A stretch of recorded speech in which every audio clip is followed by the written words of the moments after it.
And we're back from our long hiatus here. It's been a while, hasn't it, Justin? It has been quite a while. We And apologize to the viewership. We will be getting two podcasts this week to make up for the week we missed last week. Life is certainly a thing that can put you back, and a lot's happened since then. And I think we'll just start right off today with the Iowa caucus. so I was explaining to Justin earlier how caucuses work because I was a little confused. Like, why do we differentiate between like caucuses and primaries, right? Yeah. And my friend was explaining to me today, and he's like, caucuses, excuse me, you don't formally vote, so to speak.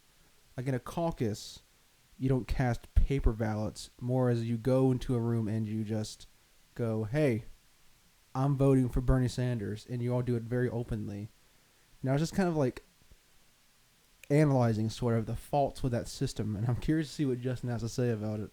So to me, it really makes it seem like when you're in elementary school and middle school, and they rarely do it in high school, but sometimes they do. And when a teacher's like, everybody who agrees with this statement stand on the left, and everybody who agrees with this statement stand on the right side of the room, and just like, huh, because that's like okay, that's good for a rough estimate, right? But if we're trying to get numbers here to decide something as big as like presidential like candidate, I'd like it to be more exact than that, especially with the very professional method that is the tie breaking method, right? Yeah, you mean the legendary coin toss? Coin toss is, if you remember, multiple precincts had to do this, and in other precincts, if you remember, they had to actually what's the word I'm looking for? Resimulate the results because they were so close they had to do everything again. Yeah, it's kind of weird that probably Iowa is one of the most important states when it comes to primaries, and yet it's such a weird way they do their system. It seems very like founding fathers. It sounds like something the founding fathers did back in the 1800s. So Sam, I have a question for you. Heads or tails? Heads or tails? Yeah. Um, tails. Did I win the presidency? Oh, It was heads. Hillary won. Hillary won. Pack up, guys. Let's go home. Welcome to how most of the actual caucuses were determined. How most of the precincts were determined during the Iowa caucus because it was so close that they had to resort, resort to the coin toss. Yeah, it just seems. I know you've said this multiple times, but it just seems really weird that the presidential election is the biggest election in America, arguably. But it's just like, why? Why did they do it in this fashion? Well, I mean, um, we got the Super Bowl. Football's such a big part of American culture. Why not determine with a coin toss? It's like, hey, we're gonna have this coin toss. Hopefully, you get the kickoff. Yeah, it's just like a coin toss. What? Why? Among all the videos I saw, my favorite is like where they do the coin toss. And it's like, oh, I think it's a tails. Hillary won. Hillary won this caucus, and like people look at them crazy, and they're like, yeah, no, that's legitimate rules. Hillary won. She won the coin toss. Yeah, I wonder if this has ever happened in the past. It probably has. It's just probably like it used to be on like one or two precincts, and nobody really cared. Right. But with a runoff as close as it was between Hillary and Bernie, it's hard to you have to wonder how it would have fallen if it was on paper, if he actually would have won, or if Hillary would have blown him out of the water because it's a tie right now, but we have no concrete evidence as to why it's a tie since it wasn't formal with how many were just coin tossed. So it's like, did Bernie win as many as Bernie won? Did Hillary win more or less? Did Bernie win more or less? We don't know, but that's what New Hampshire's for, right? Yeah. I would like to encourage all our viewers, if you live in the United States, to go vote for, presidency. If you have a candidate you support, I know obviously some people feel like they don't have anyone to support, so they don't go vote. I could kind of understand that, but if you like someone, you should probably go vote for them, even if it's like, Donald Trump. And I'll say another thing. Um, Especially if you don't like someone, go vote. Correctly. So, so you'd be surprised what humans can do out of spite. you should definitely vote out of spite if you hate a candidate. Just vote. Yeah. I know some people are voting for Donald Trump just because they don't like Hillary Clinton. So then what's going to happen if Bernie gets the thing? Are they going to go to Bernie, or are they still going to vote for Trump out of spite for Bernie? That's a good question. I don't think I could, vote for Trump in good conscience. So, Speaking on about Bernie, for the viewership, I'd like to clear something up. okay. Democratic socialism is not the same as national socialism. Yeah. I've seen, mostly on Facebook, but to where people are saying that Bernie's democratic socialism is the same as the Nazis, but no, that was National Socialism. There is a difference between the two. Yeah. Sam, being the history buff and political science person you are, would you like to explain the difference between the two? So the word democratic is very important in the word democratic socialism. If you are, even kind of familiar with, not ancient, European history from the 1940s, then you would know that Germany was a dictatorship, There was no such thing as democracy. In fact, Hitler, hated democracy. He wanted to go into France and change it to the Vichy government, so it was, a fascist government.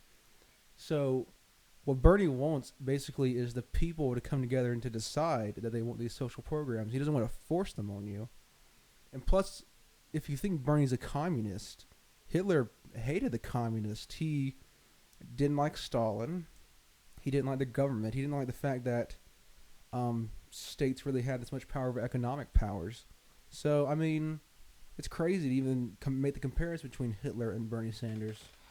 Speaking again about Bernie being a socialist, would you like naming off some of the socialist programs we have? Like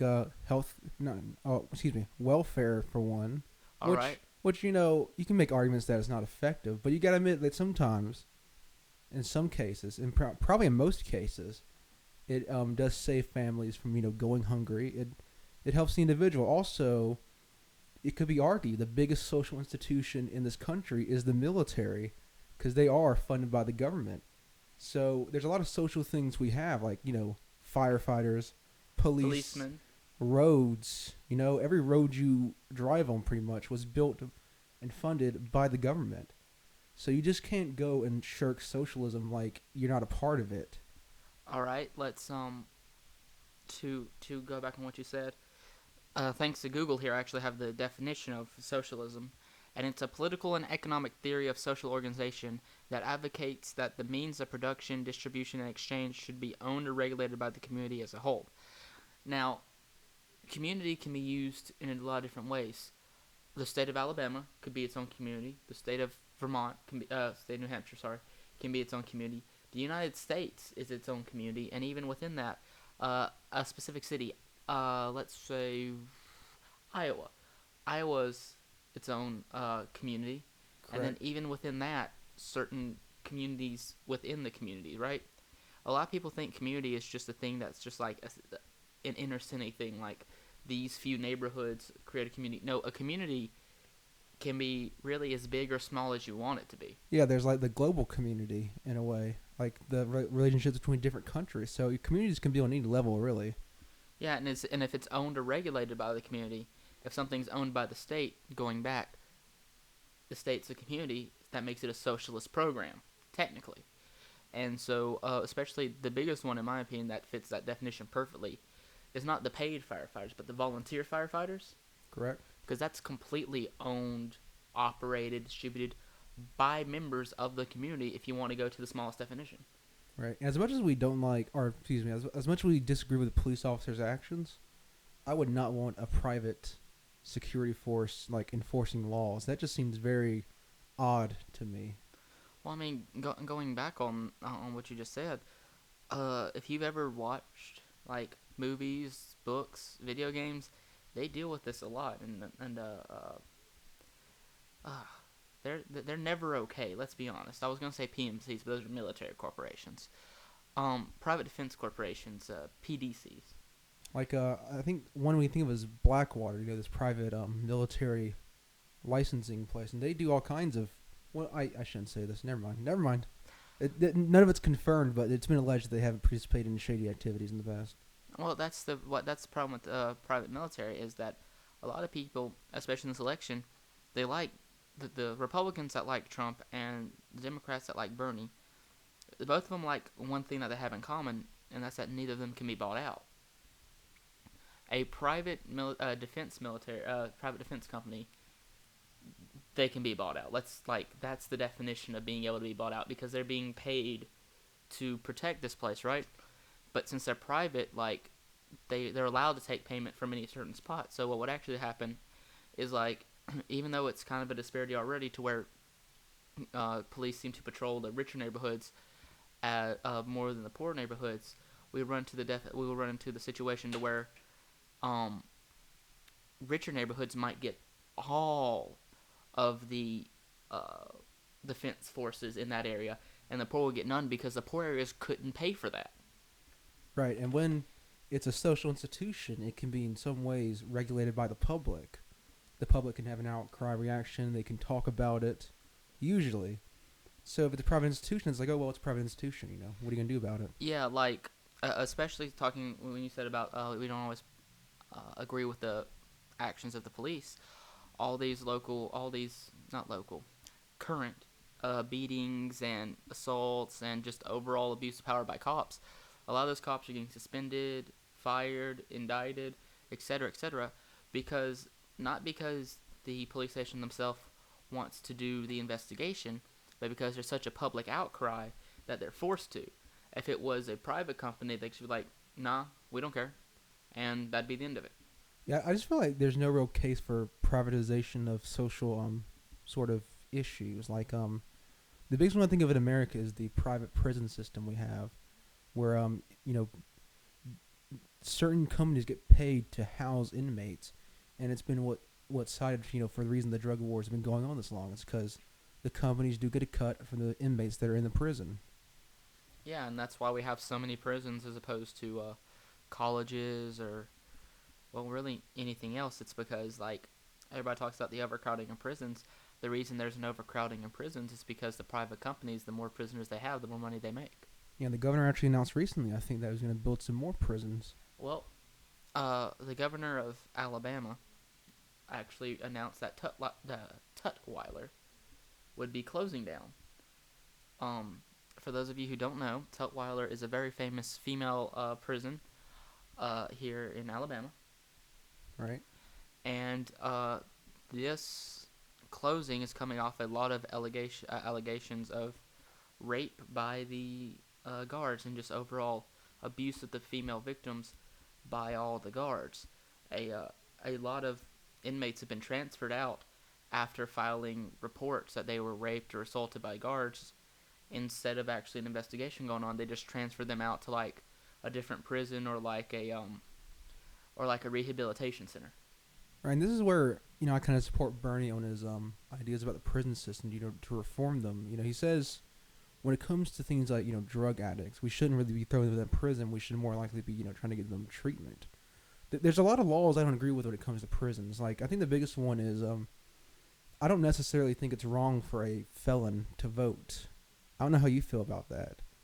I definitely agree that felons should be able to vote because yes, they've committed a crime, but they're still an American citizen. Yeah, and isn't the point of prison supposed to rehabilitate them? So aren't they technically rehabilitated? Yeah, yeah.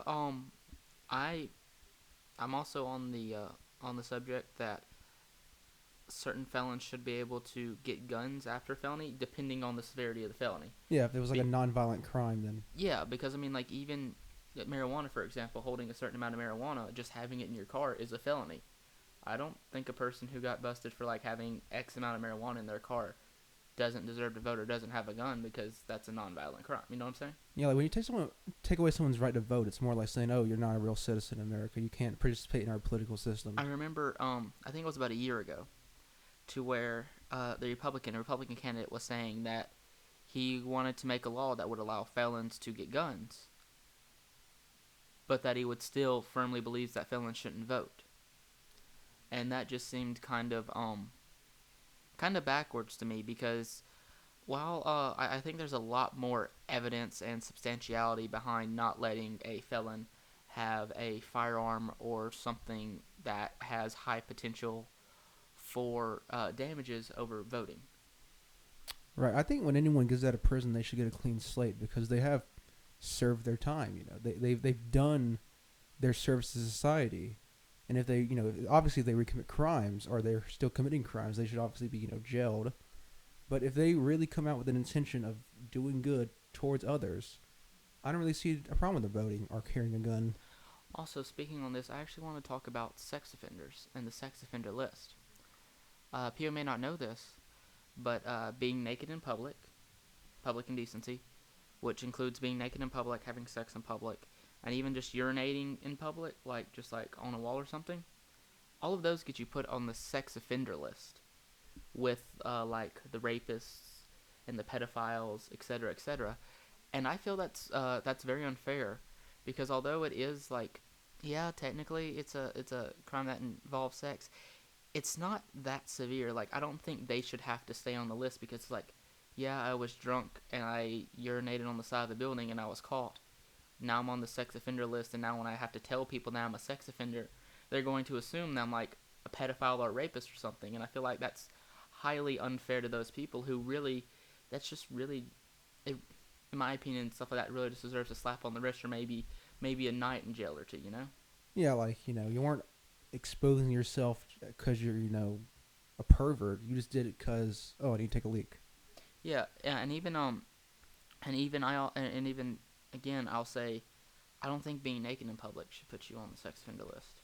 Um, I guess I don't know. It's kind of Well, weird to me. okay, I don't think it should immediately put you on. If you repeatedly do it, yeah, sure, but like a one-time thing, Like, I think there's a lot of things that we could have that could definitely help with the prison system, with our law system, to where we had like a three strikes you're out type deal.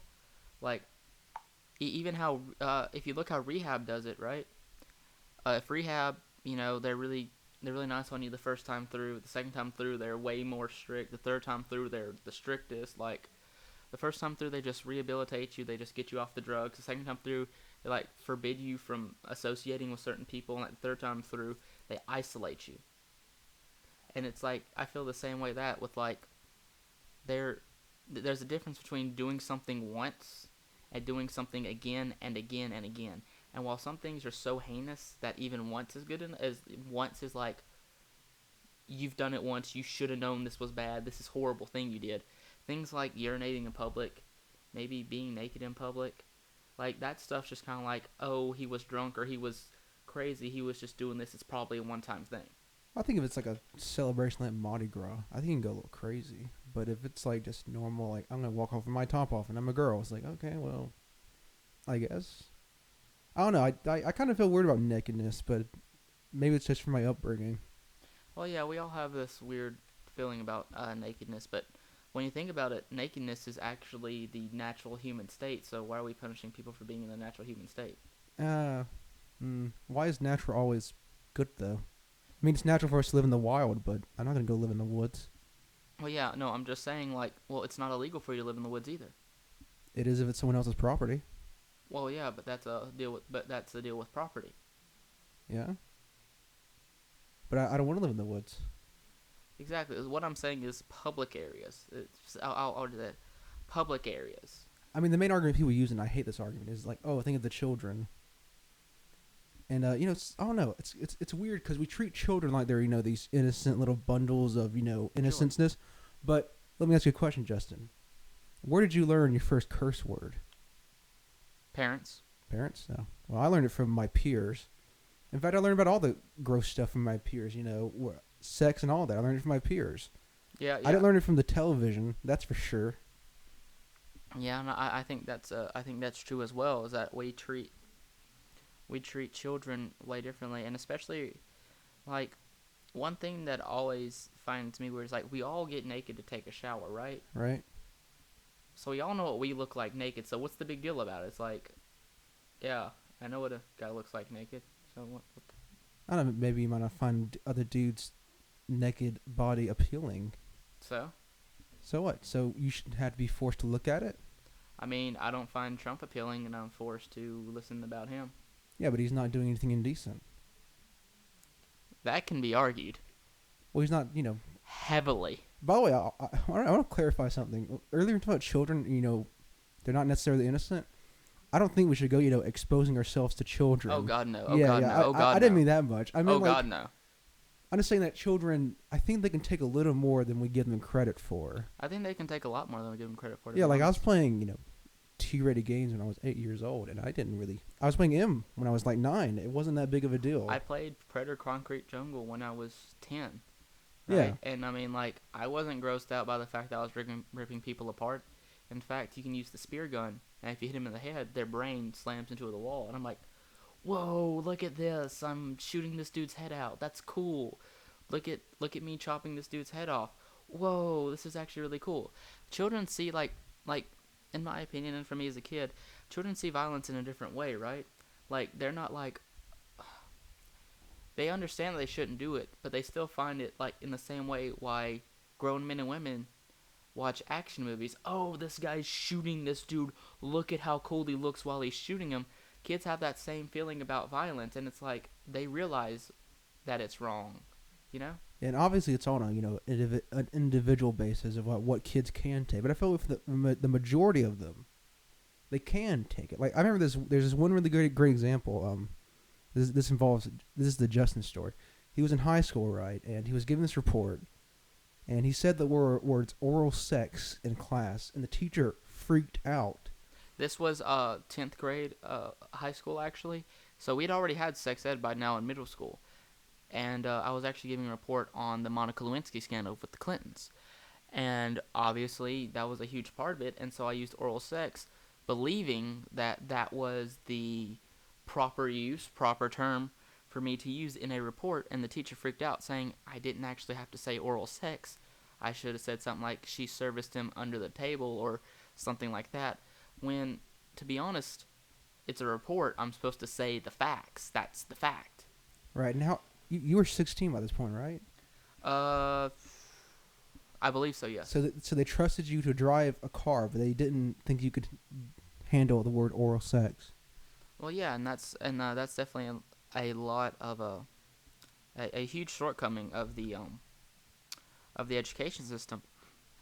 Is that all these children, they learn about sex and things mostly from other children, and from mostly from other children, and like people are like, yeah, we don't need to teach them because if we don't teach them, they're not going to learn about it. No, as long as one person can learn about it in some way, everybody's going to learn about it, and especially with the internet now, it's easy to learn about it. And we have people, like, there are people, if you just search Yahoo Answers, there's somebody who was like, yeah, sperm doesn't make babies. No, that's the exact opposite of what happens. Like, we need to let children know about these things so they understand. Yeah, this is going off a tangent, but I think that the way we teach sexual education in America is just crazy. The fact that most schools teach only abstinence-only education. Because here's the fact. Teenagers are going to have sex whether you want them to or not. So if they're going to do it, why not teach them how to use the condom or other birth control techniques? Because it's going to prevent a lot of unwanted pregnancies in the end of the day. Well, yeah, and even I'm not saying we should give out condoms at school. But oh no, I'm not saying that either. But I mean, well, one thing I will say is, like, even if you don't want them learning how to use the condom, just at least inform them that condoms are an option. You know? Yeah, like we have all these places in the world like Africa who didn't learn how to use condoms, and now there's a huge epidemic of AIDS. And well, I mean, not only that, you can buy condoms at Rite Aids, Walgreens, whatever your local pharmacy is. Like, if you think, oh, they shouldn't know what condoms are, and yet there's an entire, like, half an aisle dedicated to that at your local store, at a Walmart, at a Kmart, at a whatever you have. If you go into the pharmacy department, you'll find the family planning section. It's there. Just let them know it's there. I mean, to be completely honest, whether they use it, just let it be their choice. I mean, they're expensive. Yeah, it gets the same way for abstinence. If you want to choose to be abstinence, I think you should totally have that right. Yeah. But for the majority of kids, they don't choose to be abstinence. They need to have the knowledge to use these birth control Especially techniques. since the age of consent ranges so much between states. It can be, I think it ranges from 16 to 18, 16 or 15, I can't remember. And it's like, okay, the age of consent for sex in some states is as low as 16, and yet you're not going to teach them about anything. Yeah, this also ties in how we're talking about all this useless sort of factoid information, but we're not talking about how to like balance a checkbook, or finances, or anything like that, or how to get a loan, or how to get a loan for a car, or how to get insurance. We're just taught all these like Norman invasion 1066. But when would that ever come into handy? Really? Yeah, and I definitely agree with that. There needs to be a lot of reform in the education system, and Common Core is acting like it's a good reform, but it's not. The education system, and mainly what the education system is supposed to be, is um, it's supposed to help us get ahead in life. It's supposed to prepare us for life, and especially nowadays, like with college being so expensive, a lot of people don't have the option for college, and so they go out into the world fresh out of high school and not able to do college, and they don't understand how to balance checkbook, anything like that, and it just completely ruins their life. It's like how are they how are they even gonna save up for college if they don't know how to balance their own checkbook? You know? Yeah, it's so weird the way we teach education here. I don't know how it is like in other countries, but I hope it's at least a little better. You know, I would really love it if if colleges and high schools offered a life practorum class. Yeah, well, our high school kind of had something like that towards the end, Yeah, but yeah. it wasn't nearly as extensive as it needed to be. I also feel like in driver's ed they should teach you how to change a tire. Yeah, that's definitely very important. Because if my tire goes out, I don't know how to change it. Oh, you don't? No, I don't. I can help you. Well, I don't even know if I have a jack or anything. Oh, I actually have a jack.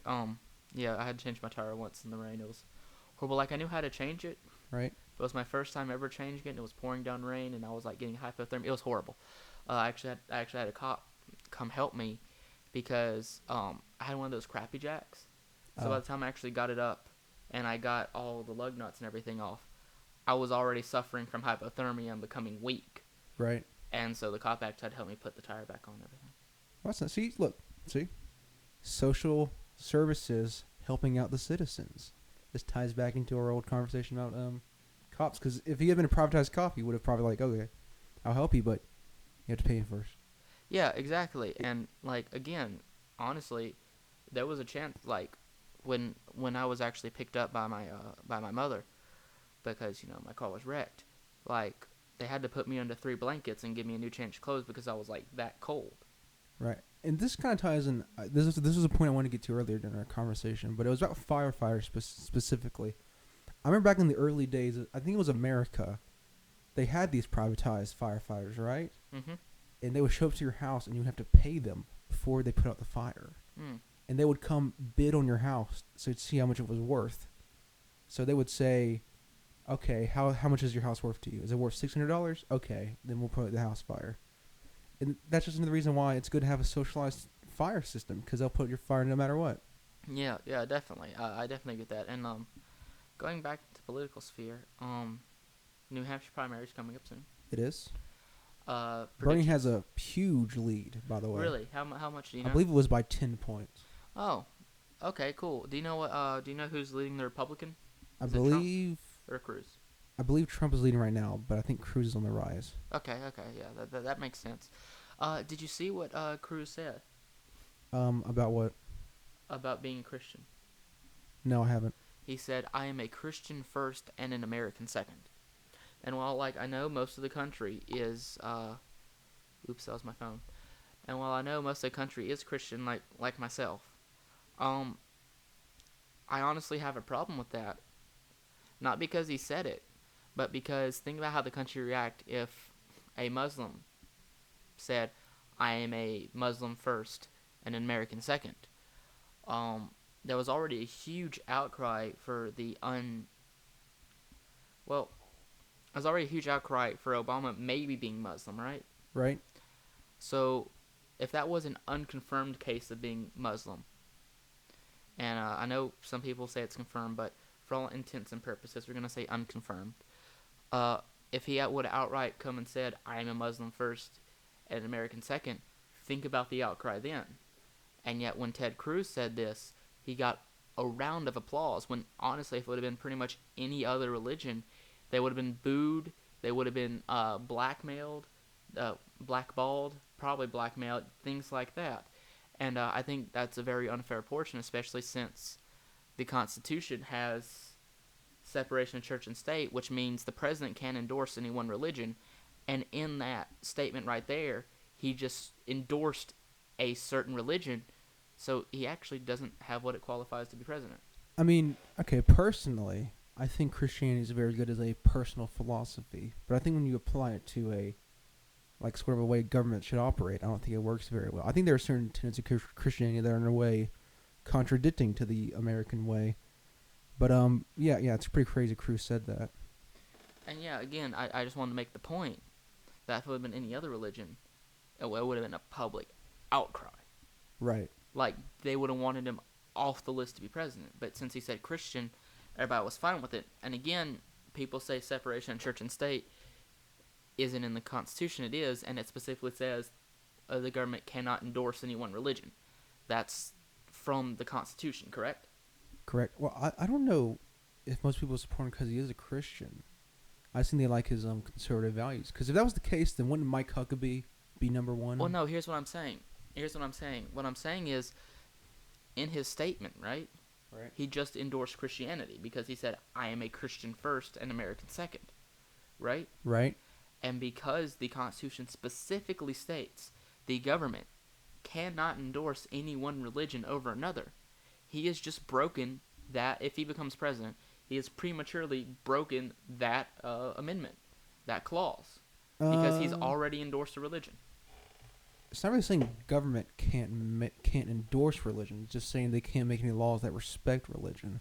So as long as he just says I'm a Christian, he doesn't actually make any policies where he specifically lays out that this is because I'm a Christian, then he should be okay. Which he's already laid out policies that he do because he was it's Christian. No, he uses other BS values like family values and all that. Yeah. Speaking of Cruz, he's Canadian. Allegedly. I don't know. I feel like no one talks about this. Do you also feel this way? You know, I feel the exact same way because when it was basically Obama might have been born out of the country, it was like, oh, we need to talk about this 24/7. But when Cruz is basically all but confirmed to have been born out of the country, nobody gives a shit. Yeah. Whenever I talk this with my parents, she always says the same. My mother always says the same thing. Well, was he born in a military base? And every time I say, no, he was not born in a military base. He was born in a neighborhood. And his parents were living in Canada.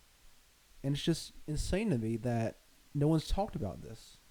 Well, yeah, and no one's talked about it because no one cares. Like the reason, in my opinion, that everybody was mad about Obama's birth certificate, it wasn't the fact that he was born out of country, right? They were looking for a reason to confirm that he was Muslim. Yeah. By the way, I don't necessarily agree that our president should be born within the country. You know, I do. Okay. I feel like being the president of this nation should be a right that a person, a native of this country, or a citizen of... You know what? I take it back. A citizen should be able to. You know what? You're right. Maybe not born here, but definitely somebody who's a citizen. Yeah, I'm not saying like someone should get off the train from Mexico and like, okay, now I'm going to run for president. I'm saying if you came to this country and you are a citizen, you should be able to run for president. Okay, but of course, if you meet all the other qualifications as well. Yeah, you got to be, I think, 35 or older. Maybe. I don't even know the exact qualifications. It's been a while. Yeah. But no, you know what? I'll agree with you. If you're a citizen, like a legitimate citizen, and you've met all the other qualifications, yeah, I think you should be able to run for president. Right. It seems very like anti sort of American to go, okay, you weren't born here, therefore you're not entitled to this. I thought the whole point of America was it doesn't matter where you're born or who you were born to, you can in some way make yourself better than your parents. I mean, like speaking to my own situation, my mother's father was a sharecropper. Very poor. They basically lived off the land and farmed. And now I have the ability to go to college where my grandfather didn't even finish 4th grade. So I feel like my mother wasn't restricted by where she was born, but she was able to work herself out of that and give us a better life. I feel it's the same way with any citizen ever. You should be able to come here and aspire to be the president. Some of the greatest leaders in history were not from the country that they led. Yes, Hitler was a bad guy. Yeah, he was a really bad guy, but it can definitely be argued that although he was a bad person, from a leader perspective, he was a great leader. Yeah, you can't deny his iron will over his territories. Now it was awful, obviously, very awful, but he still became the Chancellor of Germany, being born in Austria. And when you think about it, most of our founding fathers did not come from America. They were Englishmen. They were Englishmen, and I don't know when the last founding father president was. Was it? The last founding father president? Yeah. I would say it was. I would say it's probably Monroe, Monroe?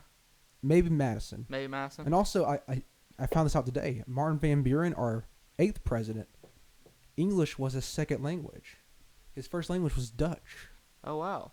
Well, as you can see, like, even our first few presidents, we know confirmed, up to 8, were not originally American. They came from someplace else. Well, I think one of them was born in America, One? but it wasn't when it was the United States. It was still a British colony. Yeah. While they were independent, they sort of had affinity for English stuff, like the powdered wigs. That's English tradition. Obviously. The dress, all of it's English tradition. Now, and even when you look at some of the other rulers throughout history, some of the best rulers were like, oh, we don't have a lineage for this man. Bring this person over from this country who's part of this lineage, and bam. Yeah, it's how European monarchies work. It's kind of weird and incestuous, but it's what we lived on for a while. Yeah, and I think sometimes, definitely, there sometimes to make a place better, it takes somebody from an outside, from a different perspective, and like somebody who immigrated into America, might have a better perspective as to make America better than one of us who's lived here all of our life, because we are restricted to our view of the United States. We don't really know how other countries view us, but somebody from a different country immigrates in and be like, oh, my part of the world sees America as this, or I know these areas around here don't like Americans because of this, and they can do things to try and help international relations because they are from an Right. because they are from a different country. What we're trying to say is Ted Cruz should be able to run for president, even if he's Canadian. I don't care. I don't know if Justin cares. You know, I care. Well, I know you care about upholding certain statutes, but I disagree with the statutes entirely. Well, why you agree? I disagree with that one qualification, that to be born in America. But until that's officially taken off, I don't think Ted Cruz should be able to run. I guess. I mean, there's a huge debate about what natural born actually means, but don't you think that's a little self-defining, the word natural born? Yeah. Because people are arguing that his mother is American, Yes. and that technically that makes him American. But I don't know. It's a weird legal sort of thing. I'm not quite sure how it works. Yeah. But again, I'm going to restate what I said before. We should take the have to be born in America thing off, and let anybody who meets qualifications at least try and run. But as long as that statute is there, Ted Cruz should not be able to run. Yeah, Yeah, I don't know what else we can say about it. I guess we could talk about relating to presidential news. We could talk about all the people who have just dropped out of the race, because there's actually been a lot over the past week. All I know is of O'Malley. O'Malley dropped out. Rick Santorum dropped out. Okay. What's his name? Rand Paul. Rand Paul dropped out. Okay. And Mike Huckabee. Oh.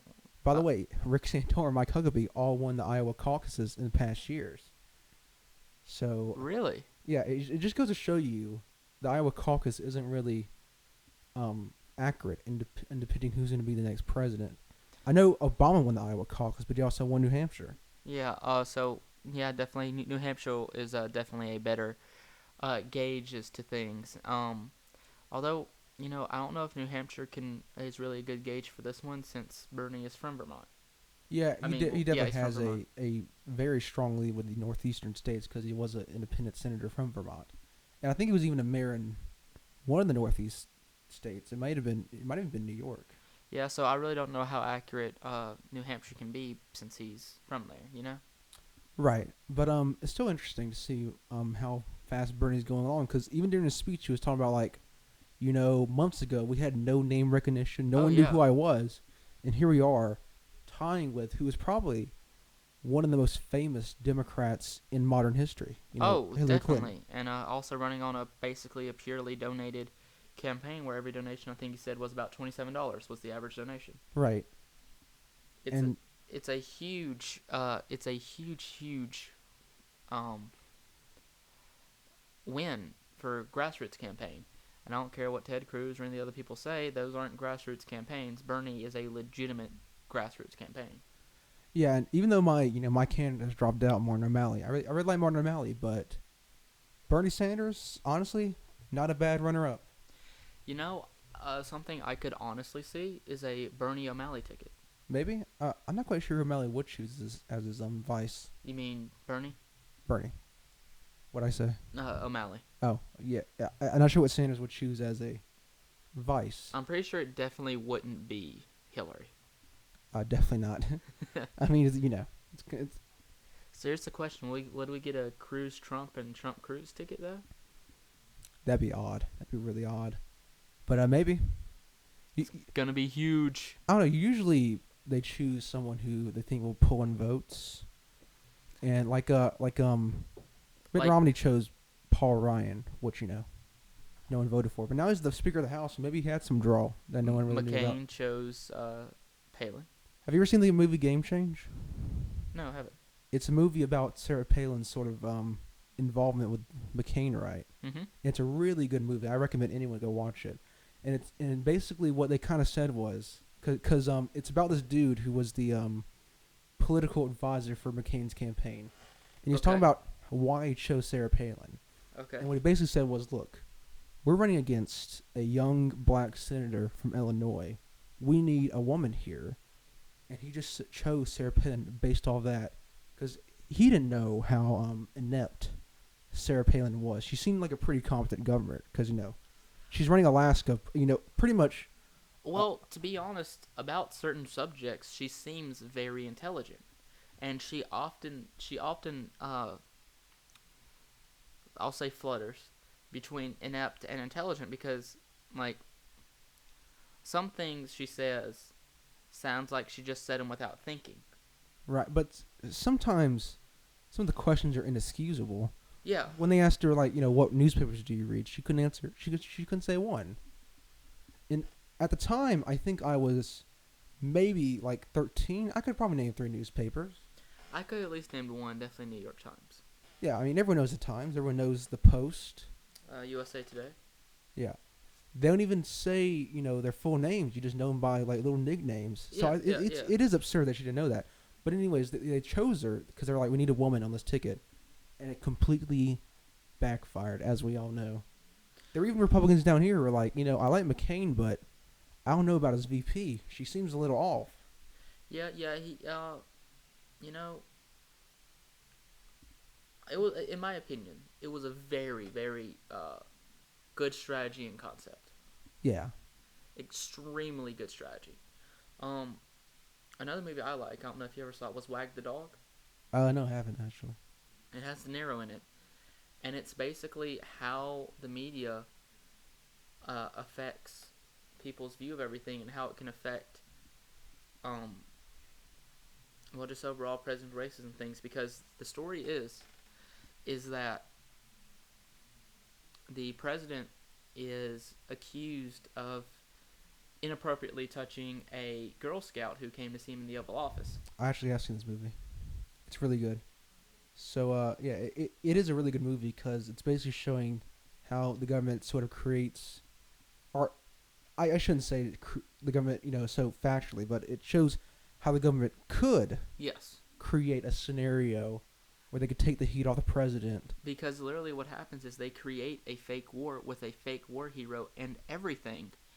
And everybody believes it's true because because the press secretary of the White House is in on it. Everybody's in on it, and so they're being fed by all these quote-unquote direct sources when really it's just false information. I think one of the best quotes is that dude's like, we'll just say Albania. No one knows where Albania is. You're sort of playing up to the the American ignorance, sort of. Yeah, and definitely one of my favorite things from that was when they were making the war, and he just told the press secretary any question said about the president and the Girl Scout just reply with, "I know nothing of the B-52s that are being sent out to Albania." Yeah, but I don't really think that happens in real life. But it was an interesting concept as a movie. It's an interesting concept, but I'd recommend our viewers to um, watch it. Not because I think that the government might pull that, but I totally do. But just because it shows how much control the media has over the masses' views and what the masses believe. It really teaches you. Watching that movie really teaches you to dig deeper into things that candidates say, what newspapers say, etc., so you can try and get what's actually going on and not being fed a bunch of BS. Yeah, I think it's kind of harder to do it now because we have the internet and we have like citizen journalism, so to speak. So it's really hard for the media to obscure something because they're not as big as a monopoly as they were Well, a few years back. but here's the deal. A lot of people today don't actually go and dig, though, even though it doesn't take a lot of digging to figure out that what something Right, said was wrong. you've got to have a certain affinity for truth. Yeah, definitely.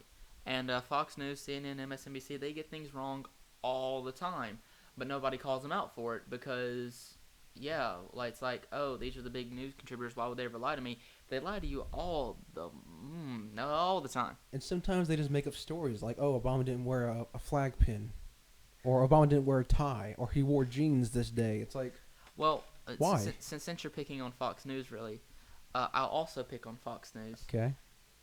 They, for any of you who don't know, they actually Fox News did a story from an article from The Onion. And for those of you who don't know, The Onion is a satire site, meaning the stuff they write is a parody or making fun of current news or just anything overall. So it's not true, right? And they actually ran a full story on it, acting like an article from The Onion was true. And it shows you that even news reporters and even news places like Fox News, sometimes they don't even do the research they need to report on things because they'd actually done any research about The Onion. They would have realized that it was a satire site because even The Onion on its homepage says that it's a satire newspaper or webpage. Right. Well, what we're trying to say is, these big corporations, at the end of the day, they're run by people who are, fallible, and sometimes fallible on purpose. So just don't always trust the news. If you hear something that you don't think is right, go, research on your own. Come to your own conclusions. Definitely. The best part about being an American is free speech, so that you're allowed to say this stuff that isn't true, but that also gives you the right to check out if it isn't true. And there are a lot of like China, Russia, places like that have that are really strict. They don't even allow you to research to see if anything they said was true or not. And it's actually mostly an American right when you think about it. Right. People will need to exercise their freedom to be educated in a way. Exactly. Right. So I think we're gonna wrap it up here. All right. Would you agree with that? Yeah.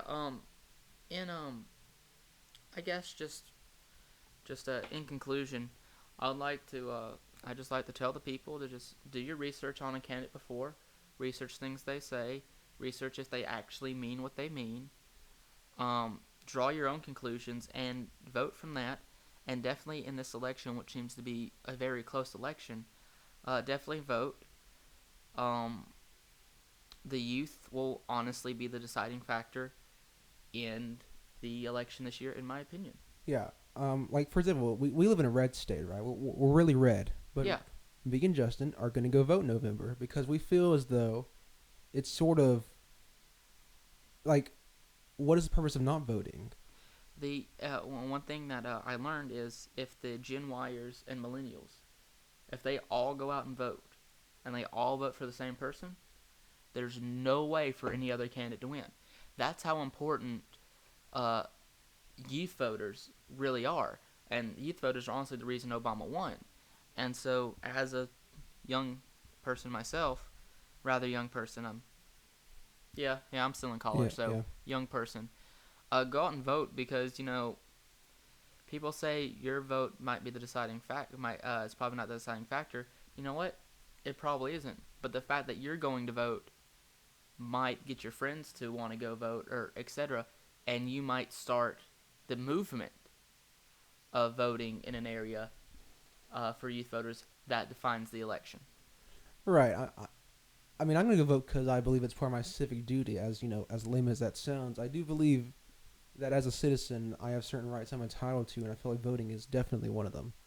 I'm honestly just voting because it's my first presidential election I've been ever able to vote in, and I'm actually really hyped for it.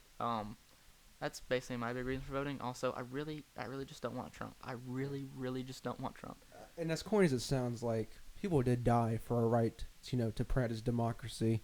Oh yeah, millions. So I feel it's like necessary, in a way, in their honor to go vote. Yeah, Definitely. definitely. I know it sounds corny and overused, but I feel that way definitely. Oh yeah, definitely. All right, so this has been the SJW show. I'm Justin. And I'm Sam. Signing off until next time.